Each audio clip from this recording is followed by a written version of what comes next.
నేనింతే సినిమాలో ఒక హీరో ఎప్పుడు ఖాళీగా ఉండడు తెలుసా? నేను ఇంకా ఎప్పుడు అదే కూడా చెప్పబోతున్నా బ్రో. ఎప్పుడు కూడా సినిమాలో హీరో ఖాళీగా ఉండడు. కరెక్ట్. ఏదో పని చేస్తూ ఉంటాడు. Correct. అయితే కథ రాస్తూ ఉంటాడు. రైట్. లేదా షూటింగ్ లో బిజీగా ఉంటాడు. Hmm. ఆఖరికి ఫ్రెండ్స్ తో కూర్చొని క్యారమ్స్ ఆడినప్పుడు కూడా సినిమా గురించి మాట్లాడతాడు తప్ప Correct. అడ్వాన్స్ రోజు చెప్పడు. కరెక్ట్. హీరోయిన్ పిలిచినప్పుడు కూడా ఒక కథ చెప్తాను వింటావా అంటాడు. అంటే సినిమా మీద అంత పిచ్చితో ఉంటాడు కరెక్ట్. Hero character.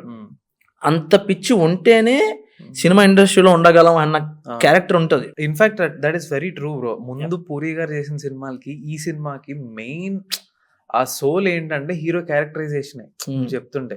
ముందు సినిమాల్లో ఏంటి మాస్ మసాలా స్టఫ్, కొంచెం రెబల్ మాస్ మసాలా స్టఫ్ అదంతా ఉండే. ఇందులో ఏంటి hero his focused on his goal, no deviation, clear in thought, ఏం చేయాలో క్లారిటీ ఉంది, ఏం చేయకూడదో కూడా క్లారిటీ ఉంది. హీరోయిన్ అమ్మాయి ఇష్టం ఉన్నా సరే తనతో ఎలా బిహేవ్ చేయాలో కూడా తెలుసు. In that decent manner, misbehave ఏం చేయకుండా, ఒక ముద్దు సీను కిస్ సీను ఏం లేకుండా, హగ్గింగ్ ఏం లేకుండా.